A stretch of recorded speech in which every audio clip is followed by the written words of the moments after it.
Ada beberapa perkara juga sebelumnya Ria Ricis sebenarnya ada yang cukup ramai juga. Ada satu pengamat militer yang tiba-tiba muncul. Yang wanita itu ya? Nah, yang wanita itu mungkin jadi buah simalakama ya. Satu sisi bicara transparansi, satu sisi ini bicara masalah privasi. Kan adanya undang-undang perlindungan data pribadi gitu. Untuk misalkan kejadian tertentu yang sifatnya sangat sensitif itu disamarkan juga, Bang. Tapi kalau itu udah fakta-faktanya disamarkan malah justru bahaya kan, mungkin membuat jadi bias. Ya itu bagian dari internal aja yang tahu. Atau kalau memang sudah bersepakat yang nggak usah diungkap semuanya lah. Bikin aja kesepakatan. Bikin aja kesepakatan.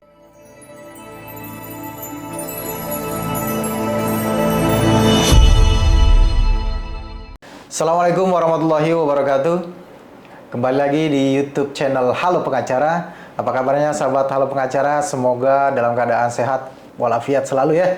Dan pada kesempatan kali ini kembali Halo Pengacara akan memberikan ulasan hukum terkait dengan isu-isu yang sedang viral di masyarakat yang menjadi perbincangan hangat baik di media sosial maupun di media massa.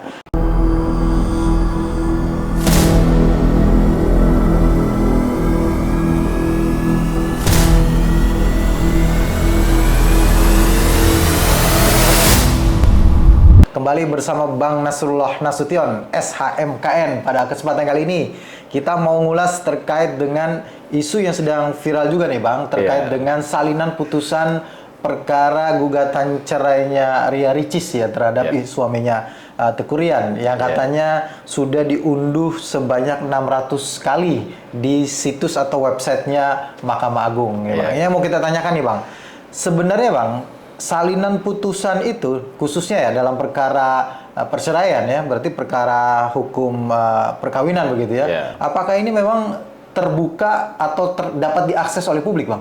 Ya, gini Bang Heria. Ini cukup menarik sebenarnya kalau kita bicara tentang putusan pengadilan. Ya terlepas siapapun dia ya, apakah Ria Ricis ataukah yang lainnya. Ya memang bentuk daripada transparansi yang diinikan oleh Mahkamah Agung ya, salah satunya berkaitan dengan putusan. Artinya publik bisa mengakses setiap putusan walaupun tidak seluruhnya Karena ada juga yang tidak dipublish. Ada beberapa kasus juga tidak dipublish. Bisa jadi ya karena memang tadi berkaitan dengan hal-hal terkait ya, sehingga itu tidak dipublish, atau memang semua yang menjadi putusan daripada ketetapan yang sudah inkrah di mahkamah di peradilan itu diupload di situs Mahkamah Agung. Nah, yang menjadi concern kita sebenarnya adalah bentuk transparansi yang coba diinikan oleh Mahkamah Agung ternyata bisa menjadi suatu hal yang menjadi persoalan polemik di masyarakat karena itu menjadi bahan pembicaraan, jadi bahan diskusi. Tapi tentunya itu adalah sebuah bentuk proses yang memang harus dilalui. Apakah ini juga bisa dikatakan sebagai bentuk keterbukaan terkait dengan informasi publik yang dilakukan oleh Mahkamah Agung begitu Pak? Ya, salah satunya itu ya, Ya, walaupun memang kalau kita lihat kan ini kan cukup menarik gini Bang ya. Kalau kita bicara tentang peradilan agama, setiap proses dan tahapannya di peradilan itu tertutup untuk umum. Ya, kecuali sidang pertama dan sidang terakhir, ya kan? Nah, ketika proses tertutup, tentunya itu adalah berkaitan karena itu sifatnya privasi, kan? Privasi. Ya. Tapi ketika sudah di akhir, ya, itu dibuka untuk umum, walaupun juga pintunya masih ditutup. Tapi dibukanya adalah terbuka untuk umum. Berarti pembacaan putusan itu sebenarnya adalah secara hukumnya dibacakan secara lengkap dan itu bisa diketahui oleh umum gitu. Iya, ini kalau pengadilan agama. Kan kita biasa begitu kalau kita lihat kan kalau kita sering berpraktek tuh biasanya gitu. Terbuka dan dibuka untuk umum. Gitu. Tapi ketika dalam prakteknya pintunya tetap tertutup, kan? Ya mungkin tadi itu. Menjaga privasi itu. Menjaga privasi itu. Tapi ketika sudah diupload menjadi diskusi publik, ya memang ada berapa mungkin nanti akan jadi koreksi dari Mahkamah Agung sendiri ya, menjadi koreksi. Apakah nanti identitasnya yang disamarkan? Tapi itu sudah terjadi Bang. Sudah jadi terjadi ya. Mahkamah Agung sudah merespon ya. Sudah merespon. Viralnya berita ini gitu ya. Dan sudah merespon pertama mengatakan bahwa sebenarnya untuk identitas para pihaknya sudah dikaburkan, sudah disamarkan. Betul, begitu disamarkan. ya. Saksi-saksi juga identitasnya sudah disamarkan. Tapi nomor perkaranya masih ada. Masalahnya adalah yang kedua, karena nomor perkaranya orang sudah tahu, sehingga ketika itu diupload ya itu perkaranya Ria Ricis itu. Ria Ricis begitu, ya. Pak. Ya ada beberapa perkara juga sebelumnya Ria Ricis sebenarnya ada yang cukup ramai juga. Artinya setiap orang yang muncul ke publik dan punya problem hukum di sebelumnya gitu ya, sebelum dia muncul ke publik, itu banyak orang mencari informasi tentang siapa mereka gitu ya. Ada juga misalnya yang kemarin-kemarin tuh ada satu pengamat militer yang tiba-tiba muncul, terus ada isu terkait dia dulu pernah berurusan secara hukum dengan ABCD gitu. Yang wanita itu ya? Nah, yang wanita itu, nah, kita tidak boleh sebut nama lah ya. Misalkan nanti itu juga pasti pemirsa tahu. Dicari, oh dapat nomor perkaranya, di-download, terus dibaca bagaimana kronologisnya, jadi bahan pembicaraan. Nah, ada satu lagi juga Bang itu, yang perkara anaknya. Yes, penyanyi juga kan, itu juga yang polemik juga kan? Yang dia dalam tanda petik dicabuli oleh bapak tirinya itu ya. Iya, itu kan juga putusannya publish gitu ya, walaupun identitasnya disamarkan begitu disamarkan, akhirnya jadi bahan diskusi, pembicaraan dan seterusnya. Dan memang ini mungkin jadi buah si malakama ya. Satu sisi bicara transparansi, satu sisi ini bicara masalah privasi. Nah ini Bang, yang mungkin jadi diskusi kita nih ya. KIP, Komisi ya Informasi Publik ya, itu mengatakan bahwa di dalam undang-undangnya juga disebutkan bahwa salinan putusan pengadilan itu kan bagian dari yang dikecualikan sebagai informasi yang tidak dipublikasi. Artinya salinan putusan itu adalah sesuatu yang bersifat informasi publik. Gitu. Orang bisa mendapatkan itu. Itu satu sisi ya. Sementara yang Abang tadi katakan buah si malakama bahwa di dalam salinan putusan itu ada identitas pribadi, ada data pribadi. Ada satu sisi lagi Undang-Undang Perlindungan Pribadi kan tahun 2022 ya. Nah, itu mengatakan bahwa salah satunya data pribadi itu adalah yang sifatnya dilindungi begitu Bang. Bagaimana Bang kita menyikapi hal ini Bang? Ya, jadi gini, kalau dalam praktik biasa tuh kalau kita dalam sidang di peradilan agama, khususnya perkara tentang perceraian atau perpisahan itu, ada teman-teman yang magang nih, ada dia mahasiswa magang, ya kan biasa gitu kan. Ketika dia masuk, kita juga bisa menolak. Izin majelis misalkan gitu ya. Oh, ketika pemeriksaan gitu. Karena menurut kita ini kan juga biasanya privasi, gitu ya. Privasi dan biasanya hakim juga apakah ada keberatan atau tidak, biasa begitu. Nah, mungkin ini bicara aja ke depan ya supaya juga membuat nyaman semua pihak gitu ya.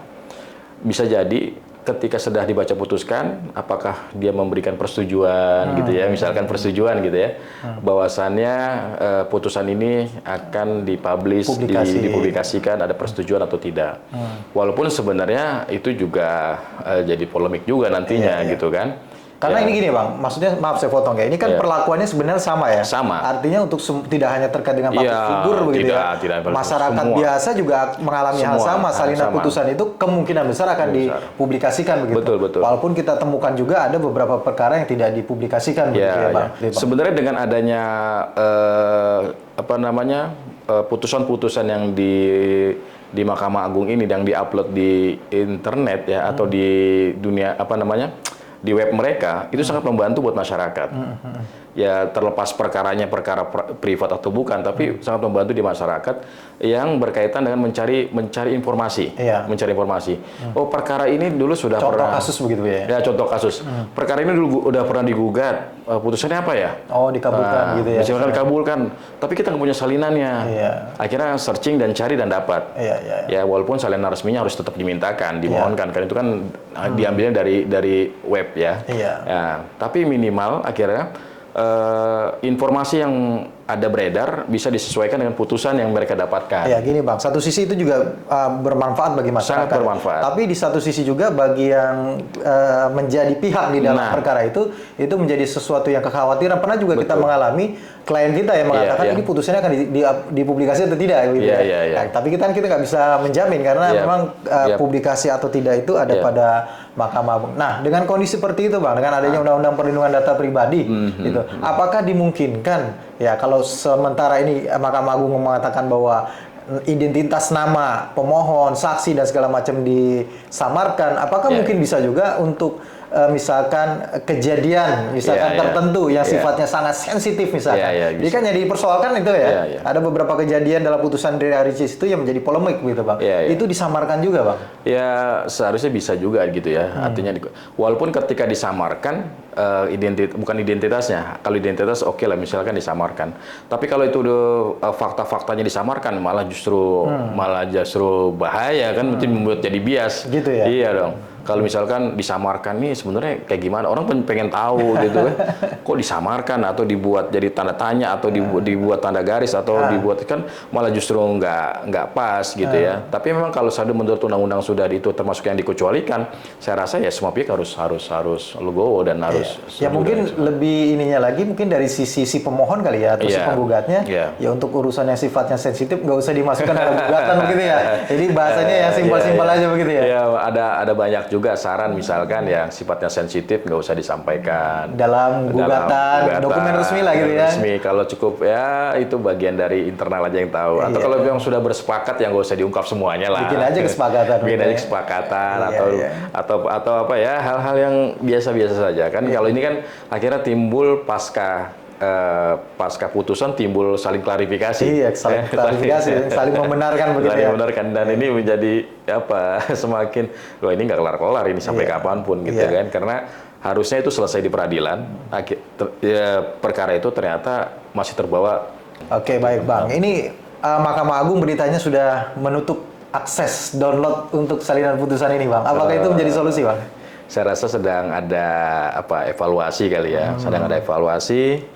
Dan juga memang karena kalau gini Bang Heri, kalau memunculkan polemik di masyarakat itu menjadi sebuah catatan, gitu kan. Ada beberapa perkara public figure, Jun tidak seperti seheboh sekarang, ya walaupun kita download, kita tahu problemnya atau permasalahannya, bahkan putusannya dan seterusnya, tidak menjadi problem. Maksudnya tidak jadi pembicaraan umum lah di masyarakat. Tapi kalau yang ini kan memang karena memang masih hangat-hangatnya, di satu sisi ini sensitivitasnya sangat tinggi, dan responnya kebetulan salah satunya memang adalah public figure YouTuber ya, betul ya? YouTuber beliau gitu ya, jadi mungkin banyak juga subscribernya atau penontonnya, pemirsanya, sehingga merespon. Iya, selalu merespon apa yang terjadi dan setiap terjadi ya. Sehingga akhirnya yang sebelah juga harus merespon juga nih, karena nggak mau disudutkan dan seterusnya. Saya khawatir jangan sampai nanti ini berlarut-larut. Mudah-mudahan cepat selesai. Apapun yang sudah mereka sampaikan di peradilan itu sudah ada putusannya, dan para pihak juga sudah bisa menerima. Kan inkrah sudah Bang ya? Harusnya inkrah ya? Sudah inkrah ya. Tidak ada upaya hukum seperti Sudah tidak ada upaya hukum, jadi harusnya bisa saling legowo. Apapun yang terjadi itu adalah masa lalu. Kita tatap masa depan. Semoga cepat selesai dan para pihak bisa saling menyelesaikan persoalan ini dan tidak ada lagi kegaduhan di masyarakat begitu ya. Insyaallah. Makasih Bang Nasrul atas informasi dan ulasannya. Assalamualaikum warahmatullahi wabarakatuh.